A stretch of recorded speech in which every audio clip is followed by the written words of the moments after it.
Today we are starting with the chapter 39 of English language, that is letter writing.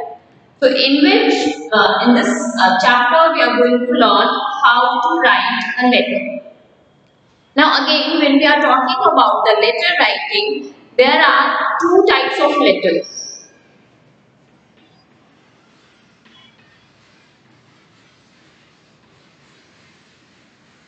What are the two types of letters? The first one is informal letter,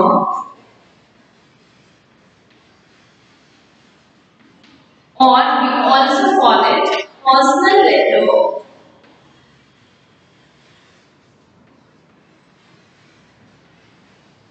And the second type of the letter is the formal letter.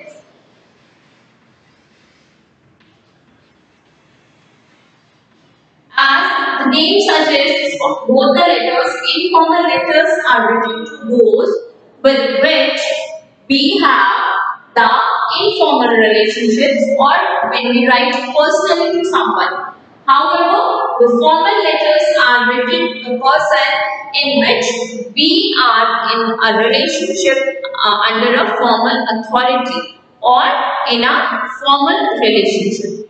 So, in today's class, first we will discuss about the layout or the format of the informal letter or the personal letter.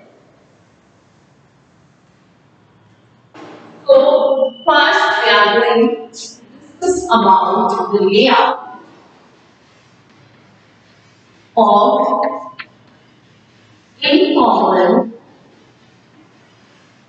or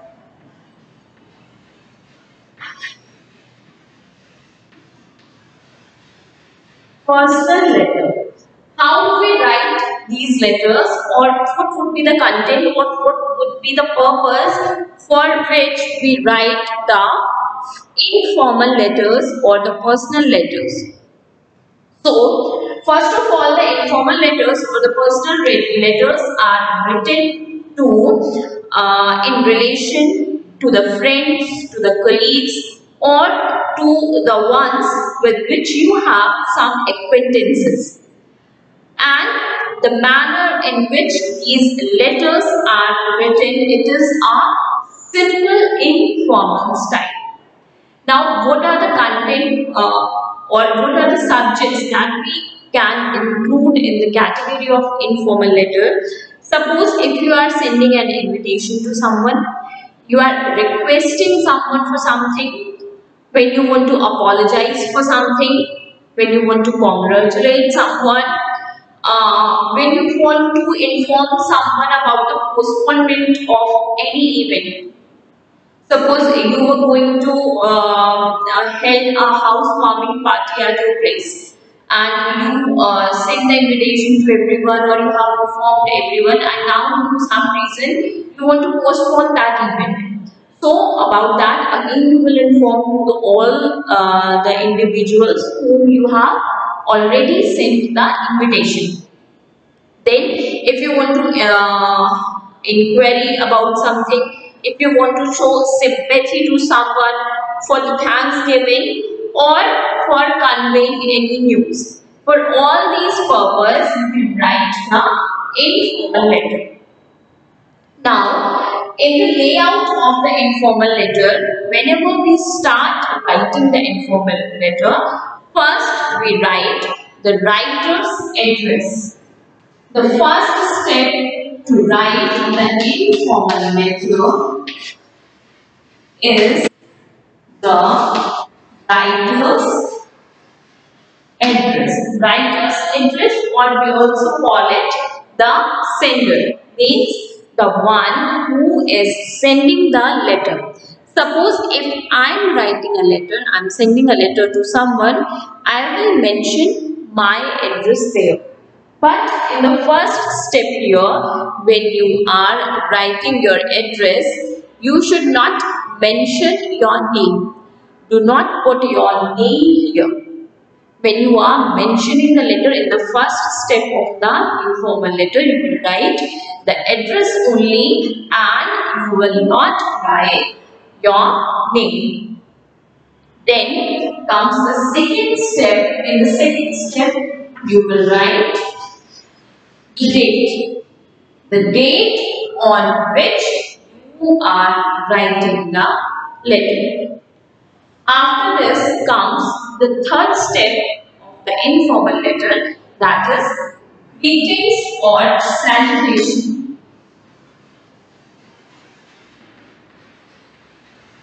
Greetings or salutation. What does it mean? Whenever you start writing a letter, in starting, you greet the person to whom you are writing. So, the greetings and the salutation. Now, the salutation depends on your relationship with the person to whom you are writing a letter.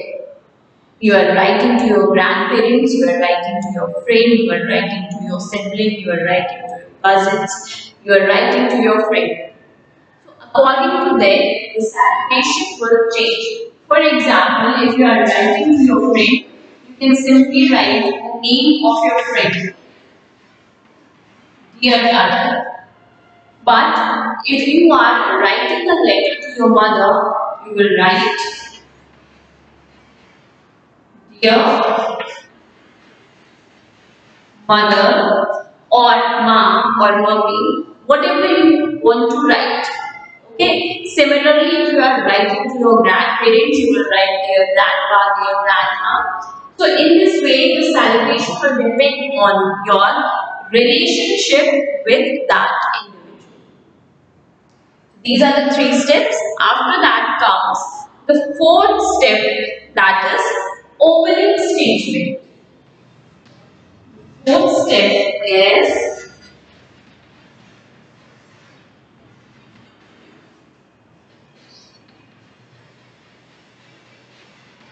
opening statement. What do we write in the opening statement? In the opening statement, or whenever you start writing the letter, actually, you can start your letter in two ways. What are the two ways? First, that you can start the opening statement in response to an earlier communication. Suppose someone has written a letter to you and now you are answering to that letter, you are responding to that letter, you are writing to give a reply to that letter. So, your opening statement will start in that manner. Suppose suppose you got a wedding invitation from someone you received. So how will you start your opening statement? That thank you, I received your invitation, congratulations for the marriage of your son or daughter, whatever you want to like. So this would be the opening statement in case of this letter. Okay, and suppose if you are sending an invitation to someone, so then how will you write? I want to inform you that on such and such date there is the wedding ceremony of my son or daughter. So the first one was in response to an earlier communication that you received an invitation and now you are sending a reply to that invitation. Whereas in the second one, you yourself are starting the communication. But the opening statement in case of second will be in relation to the subject matter of the letter. If you are going to invite for the wedding of your son, then your opening statement will start something like that.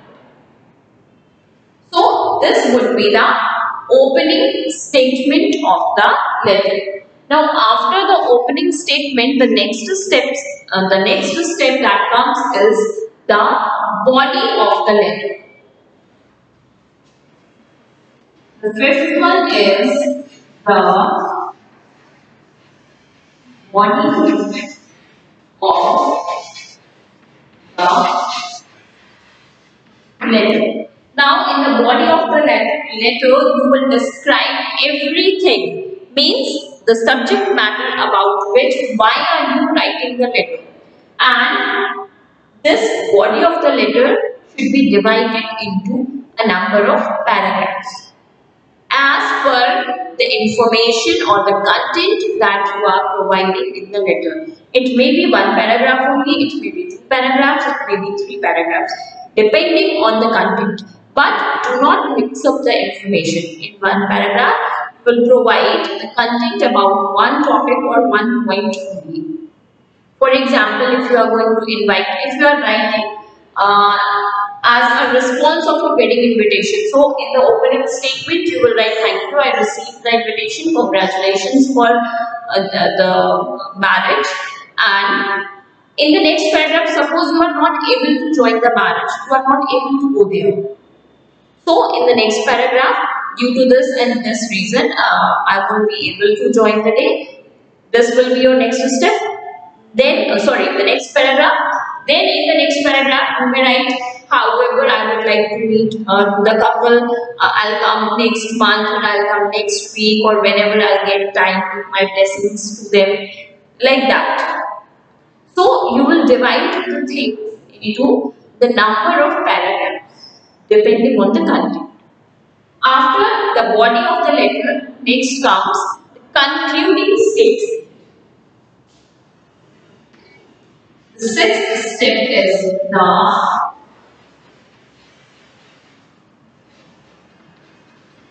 concluding statement. This concluding statement should also be in relation to the subject matter of the letter, and it will conclude the letter. It has to be related with the topic of the letter, and the last sentence may be in the form of conveying the love or the regards to the people. Nowadays, it is not very common to write the letters to your friends or to relatives, because we all have mobiles. Whatever we want to convey, we used to use the WhatsApp, and nowadays we have a family groups and so many things, so we do not prefer to write the letters.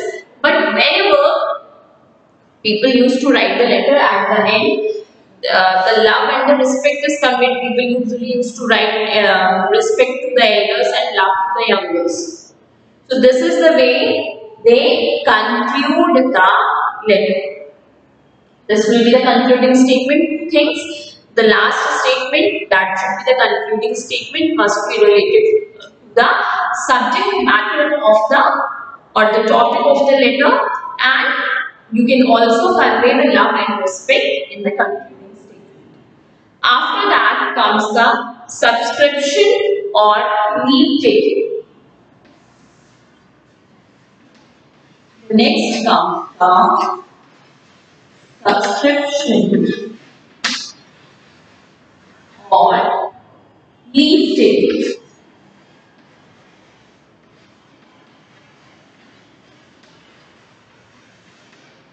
Means, in order to make a synchronization of the letter, not to end the letter in an abrupt manner, that suddenly you were describing the things and suddenly you ended up the letter. So, to avoid that, when we write the subscription or the leave taking means you are conveying a hint that here you are ending your letter. So, that would be the leave taking. So, here, in case of in case of informal letter, you can take you can have a polite leave taking, or for that mention yours affectionately. Most of the cases you mention this only, yours affectionately, as, or if you are writing to someone who is very much elder to you, or the one who you respect so much, although the person is in personal relationship with you. So in some cases you can write yours sincerely,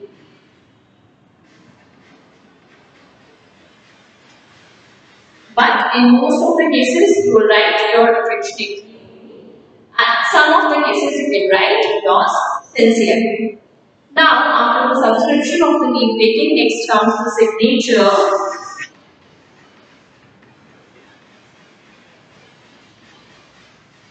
or name of the sender.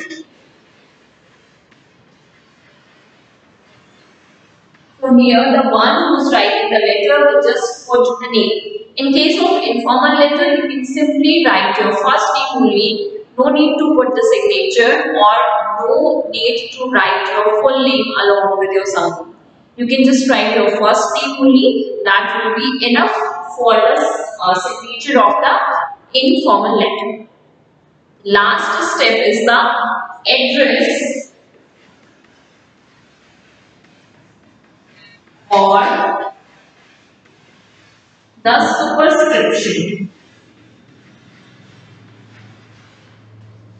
Address or the superscription, we will mention the address of the receiver, the person to whom you are writing the letter, and this will be mentioned on the envelope. Whenever we write the letter, on the top of that, on the envelope, we mention the address of the person so that it can reach to the person. So at the end, write the name, complete address. Also, you can mention the phone number of the person to whom you are writing the letter. So this is all about the layout or the format of the informal or the personal letter. We follow all these steps to write an informal letter.